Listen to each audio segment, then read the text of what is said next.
Bitch, I am so excited for you. Are you excited to be getting your procedure done next week? You scared or are you just excited? Like, how you feeling? Yes, bitch, I'm excited. I just sent my last payment to Dr. Miami. I only got 2 cents in my bank account, but girl, I don't care. I'm excited because I know I'm about to be a bad bitch. I'm about to be a baddie, so I don't even care. Girl, I'm just so happy for you. I wish I can get me a BBL. Like, all my insecurities will be gone. Like, girl, I know you're gonna be feeling better about yourself after it, so it's gonna be worth it, bitch. Insecure? What you mean insecure? I'm not insecure. I'm just getting a BBL because I want to get it done. Like, who said I was insecure? Insecure about what?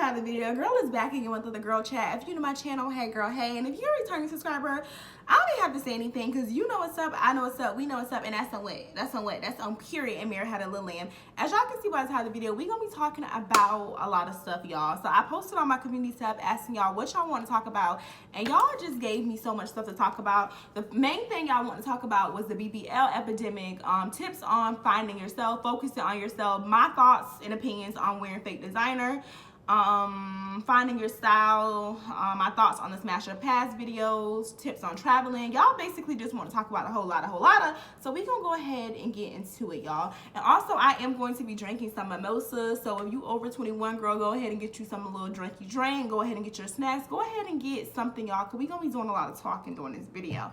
Okay, so the first thing y'all want to talk about is the BBL epidemic, and it's kind of crazy to me that we even have to call it an epidemic. Like, y'all, it's crazy, but it really is. At this point, it's contagious. Like, if I go to the grocery store and I look at somebody, like, next week, I'm gonna go ahead and book me an appointment for a BBL because it's becoming that crazy. Like, at first, I thought the only people that was getting BBLs were celebrities, YouTubers, or people with, like, you know, high status people with money at first. That's what I personally thought. But at this point, like, my neighbor Susie got a BBL. Like, everybody has a BBL, and they kind of just, like, the social media is just throwing it in our face. Like, y'all, I can't even go to the gym in peace without seeing a BBL. I remember like 2 weeks ago, I was at the gym and I posted this on my Instagram story because it's just like, I cannot make this up, y'all. So I'm at the gym, y'all. I'm on the stairs. I'm doing my little workout. And I look up, y'all, and I think it was on E! News, and a surgeon was performing a BBL on somebody while I'm trying to do my workout. And I posted it on my Instagram, and so many people was like, yes, sis, that's your sign. Go ahead and get a BBL. Like, that's your sign. Like, that is your sign. I'm just like, damn, like, I can't even go to the gym in peace without somebody trying to shove down my throat that I need a BBL. And I honestly feel like it's toxic just simply because I feel like it's teaching women that they're not good enough, they're not worth it. That's what I feel like BBLs are teaching women. If you get a BBL because you honestly want it, no external factors are the reason why you're getting a BBL, go do it, sis. Like, if that's gonna make you feel confident about yourself and you feel like you need to get a BBL, go ahead and do it. I'm not against BBLs, but what I'm against is women getting BBLs and they just getting it all for the wrong reasons. Like, if you getting a BBL for a nigga, sis, it's not worth it because he gonna F you regardless. Like, a nigga gonna F you regardless. If you getting a BBL because everybody else getting a BBL, like, it's just really not worth it. Like, it's just too much. And my whole agenda with the BBL thing, I hate when people say, oh, I'm getting a BBL just because I always want it. And I'm not just talking about BBL, I'm talking about any type of cosmetic surgery. I hate when people try to push the agenda. They're like, oh, I'm just getting it because I always wanted big boobs. I was happy with myself before, but I'm just getting it just because I always wanted this, and I'm not insecure and I'm confident in myself, but I'm always getting it. And I'm just looking like, okay, sis. And who video was I watching? I think this is about a year ago. I was watching Kelly Sweet's video, and she made a whole video about her getting her boobs done.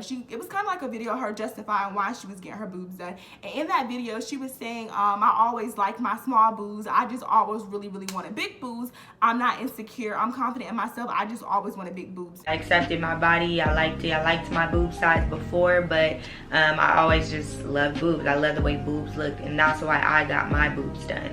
It's not because I'm insecure or nothing like that. My boobs were cute as hell. And I'm just thinking like, cut the cap. Like, sis, cut the cap. If you was confident in yourself, you wouldn't risk your life changing yourself. Like, you wouldn't go to sleep or sign a paper away saying, if I die today in vanity, it's okay because I have big boobs. Like, I don't like when celebrities or YouTubers push this whole agenda. It's like, oh, I'm confident in myself, I just want a BBL because I always wanted a big butt, or I always wanted this.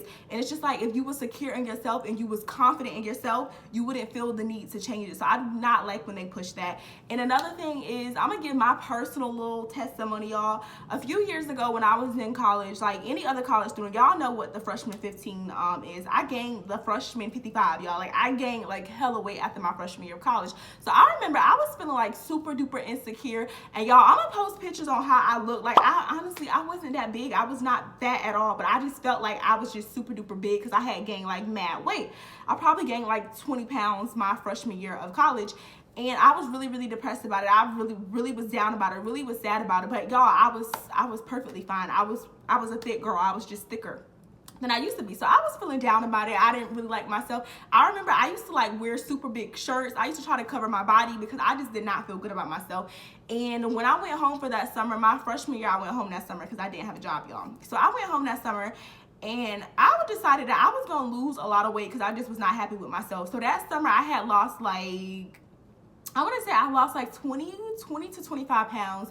And this is a picture of how much weight I had lost, y'all. I was really, really happy. I was really thin, y'all. And if, I know some of y'all may be looking at a picture like, sis, you was not thin. But to me, that was thin. Like, that was the thinnest I had ever been, y'all. So I went back to school. If y'all don't know, I went to FAMU. So I'm back. I went back to campus or whatever. And I just remember, like, people just looking at me like weird. Like, people just, I don't know, y'all, people was just giving me weird vibes. People were telling me, oh, you're skinny, oh, you lost too much weight. Like, people was just like really downplaying me. People I didn't really even know. Like, they may have seen me around campus, but they didn't know me personally. They were just like, oh, you look like, are you okay? Like, are you sick? Basically, people was asking, was I sick? And I'm just like, damn, like, I thought me losing all of this weight was gonna make me feel better about myself, but y'all, I didn't feel good about myself. Like, me being 160, 70 pounds, I didn't feel good about myself. Me being 130, 20 pounds, when I lost the weight, I had got down to like 125, I believe. I wasn't happy. Like, I was not happy with myself. And at that moment, I realized, sis, like, you're not happy because you're not happy within. It didn't matter if I was real thick and had a booty or if I was real thin and slender, y'all. I still was not happy with myself. And I feel like that's the same thing that's going on with the BBLs. Like, you think, oh, when I get me a BBL, a Brazilian butt lift and some hips, I'm gonna magically be happy with myself. I'm gonna magically be okay with myself. But it's like, sis, you not, because getting a BBL for the wrong reasons is basically like putting a band-aid on yourself. Like, you got a scratch and you smacking a band-aid on it and you're like, yeah, like, this is exactly what I need to build my confidence up. But it's not. Like, I feel like self-appearance is one thing. I'm not gonna say like having a bigger booty, having a snatch waist don't make you feel better about yourself, because it definitely can help your self-confidence, but you really just need to love yourself within. Because a lot of time when these girls go and get BBLs, y'all will see them getting BBLs for the second, third, fourth time, and you be thinking like, why? Like, you look great.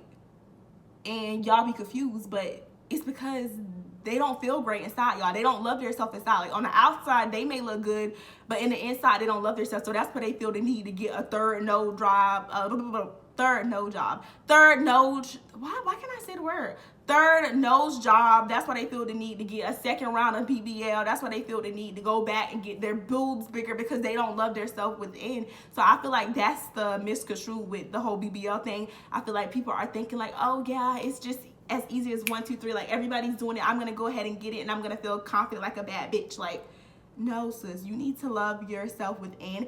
And another thing, I just hate when people say, oh, I'm not insecure, I just want a BBL. Like, if you would risk your life, or you changing something about yourself, you changing it because you're insecure. Like, I hate when people push that agenda. It's false. And another thing y'all need to realize is, people are going to get these BBLs, and online they look great, but in person these BBLs may not. Some do look really, really good. I'm not gonna lie. I know one of my homegirls got a BBL and she looked bomb. She looked bomb as the fuck. But y'all, a lot of these people that are promoting these BBLs and putting these BBLs, they getting paid for this. Like, when they pushing this in your face, they're getting paid. They're getting thousands of dollars in percentages off their surgeries just so they can promote it to y'all, so y'all can get it done. And then y'all gonna be walking around looking like a turkey leg with a bum. Like, y'all gonna be looking like a bum. And another thing, a lot of these celebrities that's getting these BBLs, they still using Facetune and Auto-Tune, and they editing the crap out of their pictures. Like, these people do not look like this in person. Like, y'all going to go risk y'all life flying to the Dominican Republic, flying to Colombia to go get a BBL, and these people are still editing their pictures. And you may be thinking like, damn, like if I paid 10 bands for something, I better not have to edit my picture. Like, I better look good at every angle. Like, y'all, it better not be no bad angles. Like, I better look the fuck good if I'm paying this much money. But y'all, they not. That's why they still using Facetune. That's why they still contouring their body and editing their pictures, because it's not what it seems like. And that's all I have to say about the BBL. And again, I do not hate BBLs. I don't hate people that get BBLs. I am not against or for cosmetic surgeries. I feel like you should do what you want to do, but at the end of the day, I feel like you should do it for the right reason. And the right reason just to be for yourself, not for a nigga, not because everybody's doing it, because that's what a trend is. When everybody doing something, people just decide, oh, Sally got it done, so I'm gonna go get it. Yo, no, don't get it for the wrong reason. That's all I have to say about the BBL thing. The next thing I want to talk about, tips on focusing on yourself and not getting distracted. And y'all, my advice on this may not be the best advice, because I don't know, this is just basically how I do. When I feel like I'm not focusing on myself, my vision, my purpose, I'm losing myself, I cut everything off cold turkey. I don't care who it is, what it is, I just cut it off cold turkey. Like, when I feel like I'm on social media too much, I realize I don't feel my best. Like, when I'm on Instagram and I'm on TikTok a lot, I find myself comparing myself to a lot of people a lot of times, and I'm just being transparent with y'all. So I just cut that shit off cold turkey. Like, I haven't posted on Instagram in like 2 months. Like, when I'm on Instagram, all I really do, I may post a story and I may click or view like 2 or 3 stories, and I just get off the app, y'all, because the app is very toxic. Like, Instagram is really, really toxic, and the less I use Instagram, the more I get back to me. Like, the more I focus on me. So I would say, if you big on social media, like if you always on social media, just take social media cleanses, and I promise you that will help, because that's honestly what helped me. Because like I said, social media is fake. Like, you may find yourself just comparing yourself to what Susie and Lynn and Jacob and Daquan and all these other people are doing, and it may cause you to lose focus on what you got going on. So just take social media cleanses. And another thing somebody said is about young people rushing milestones. And basically what she meant by this is, a lot of times, I'm in my 20s, y'all, when we're in our 20s, we feel like we should do this at a certain age. Like, you know, after you graduate high school, by 18, you need to be in college. By 23, you need to graduate from college. By 25, you need to be engaged. By 26, you need to be married. By 28, you need to have a child. And then by this time, 30, you need to have a house. Like, everything is just, y'all, everything is just boom, boom, boom, boom, boom. And you may be on social media and you may be seeing your coworkers or your friends or even your family members hitting these milestones, and it may make you feel like damn, like I don't have a job lined up after college.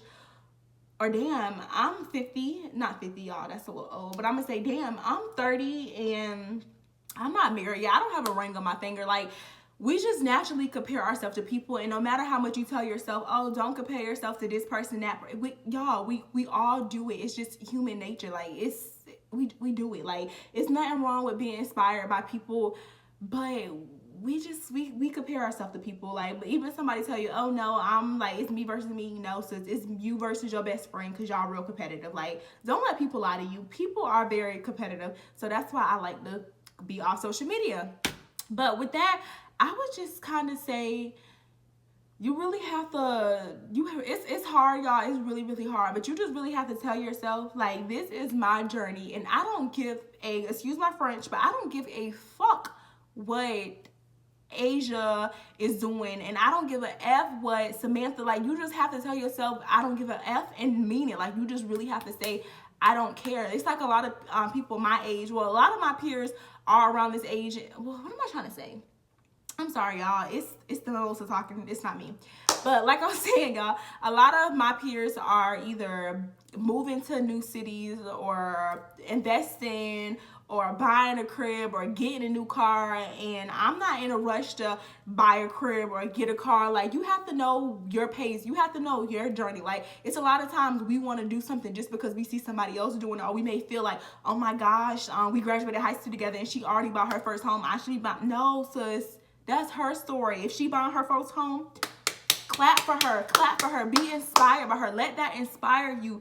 But don't feel like just because she's doing it, you supposed to be doing it. That may not be your journey. You may not know where you want to live at for the rest of your life. Like, how you think you supposed to go buy a home and you don't even know, you don't want to be in your hometown. Like, you don't even know where you want to live, but you think you're supposed to buy a home. She already done found out that she want to buy a home. Maybe, like, you know what I'm trying to say, y'all?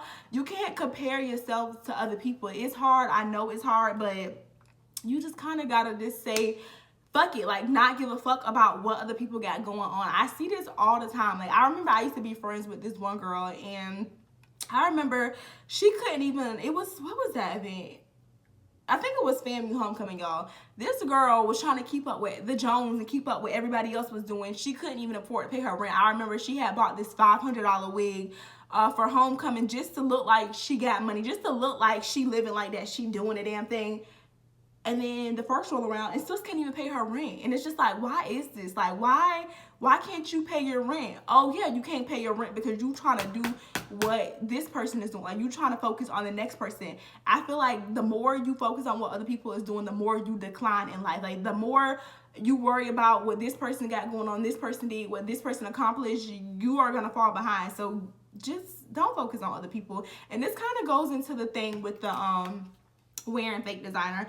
I'm gonna go ahead and break this down for y'all because there's something called dupes, and a dupes is like a duplicate. Like, a dupe is basically like something that looks like designer, but it's from Shein or Fashion Nova. It may look like it's from Gucci or maybe the same style as a YSL bag, but it's not that. And then a replica is basically something that pose as is. Like, if you see somebody with a Gucci shirt and then Gucci don't even make that shirt, that's what a replica is. And y'all, I wear dupes. I like dupes. I don't think anything is wrong with dupes. I shop on Shein. Like, if you shop on Shein, Fashion Nova, Zara, if you shop on any of these popular trendy websites, more than likely you wear dupes. Dupes basically mean they copy off higher end brands, but when you open the tag up, it says Shein on it. A replica is basically posing as if it's a high end brand. Like, I would never, personally, I would never wear a Gucci shirt or anything that's name brand and luxury, and it's not really what it is. Like, I would never wear basically a replica because I just feel like you trying to keep up with the next person. I feel like it is fake.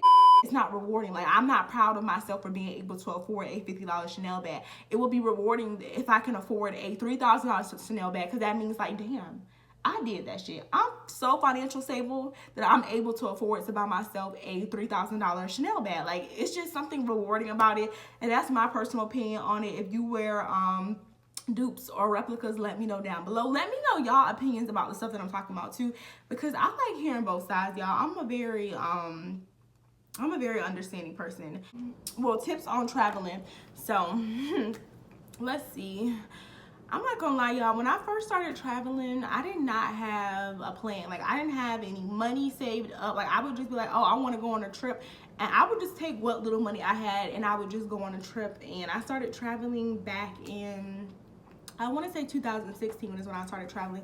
I didn't really have a plan. I didn't really know what to do. I was just like, oh, I want to go somewhere. And if I had $600, $700, I would just take all the money I had. Like, all the money that I own, I would just take it. And I just didn't have a budget or anything. And that was just very, y'all, that wasn't smart to do at all. I really didn't have a plan. But now that I'm older, anytime I want to go on a trip, I'm able to. I have a savings account for my trips or whatever. I feel like if you are a person that want to travel and you know you want to explore, I think it's important just to, like, even if you don't have a lot of money, you don't have, well, honestly, y'all, you don't have to have a lot of money to travel. When I say even if you don't have a lot of money, I meant to say even if you live paycheck to paycheck, you can still travel. Like, you can still make a way. You just have to take a little bit of money, like, just each paycheck, just take a little bit of money if you can. It don't matter if it's $5.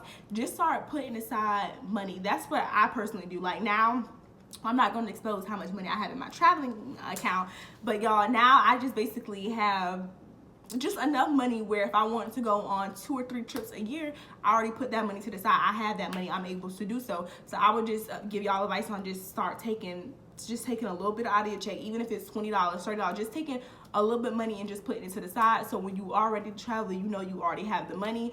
Another thing I do, travel to places that are cheap. Like, some people be like, oh, I want to go to Jamaica. I want to go here. I want to go to... No, go where you can go at first. At least you traveling, at least you seeing the world. Like, you may have never thought you wanted to go to Costa Rica, but the flights was $200 when you did it on Google Flights. Like, I go on Google Flights and I may type in South America, Africa. I may type in Asia. I just type in, I just type in countries. Just type in a country. Don't try to be very specific on where you want to go. Just type something in and see what comes up. And if it's cheap, just go. Don't just put you want to go somewhere. Like, don't put LA, you want to go to LA.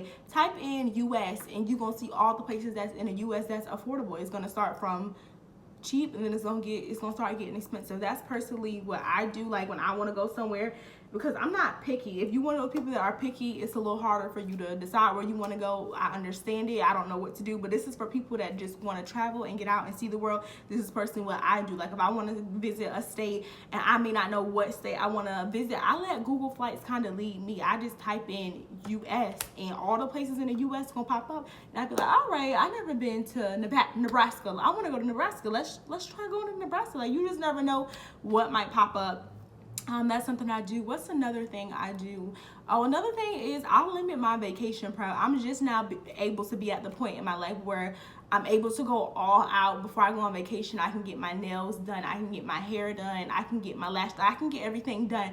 But at first, when I first started traveling, y'all, I wasn't buying new clothes, like, cause sometimes like prepping for the vacation can cost more than the actual vacation, cause you gotta get your hair done, your nails and your feet done. Buy outfits, like all of that stuff costs so much money. So when I first started traveling, I was not doing that. I was not ordering $600 worth of clothes. I was not doing that. The most I was doing was just getting my hair done and getting my feet done and getting my little travel essentials, and that was that. I was not out here doing a lot. Like, if you know you want to see the world and you don't have a big budget, don't go get your hair done. Like, you can wear a ponytail, like, but you in Brazil. Like, yeah, you in Brazil with a little puff, but it's okay because you in Brazil. Like, y'all, stop being bougie. Like, a lot of people be on here being real bougie. Like, oh, I wish I could. You can, girl. Take them nails off, get you some press-ons, and you'll be in Jamaica. Like, that's kind of how I see it, y'all. Even to this day, sometimes I don't always go all out, and y'all know I do my own hair, so that's kind of really how I cut the cost, because y'all know a lot of people like getting like braids and faux locks and all types of protective styles to go on vacation, and that stuff is costly. That can cost a lot of money. So I try to do my own hair. So if you feel like you need to get your hair done before you go on vacation, just do your own hair. You honestly don't even know how many times I go on vacation and I see girls and they don't have their hair done. They just have their natural hair in a ponytail and they just living their best life. Like, you don't always have to be all done up and cute or whatever. Another thing is get you a traveling friend. Like, find you a friend that likes to travel too. That definitely will help you. Y'all know I've been on a lot of vacation horror stories and I haven't really found that person yet. I have traveled with one of my friends more than once, but I wouldn't say that she's my like traveling partner or whatever. But if you have a man, if you're in a relationship, make your man your traveling partner. If you have a girlfriend, make her your traveling partner. I feel like once you get a traveling partner, it just makes everything cheaper. I know a lot of people say they want to travel alone. Traveling alone is just a little more expensive. I feel like when you travel with someone, you can split something. Like if an Airbnb is $300, y'all can split that in half, and now it's $150. That makes things cheaper for you. And that's pretty much what I can think of right now. If y'all want a more in-depth video on like more travel tips, let me know. I will get that video out for y'all. But yeah, y'all, that's the end of this girl chat. Don't forget to like, comment, and subscribe, and I'll see y'all in my next video. Peace.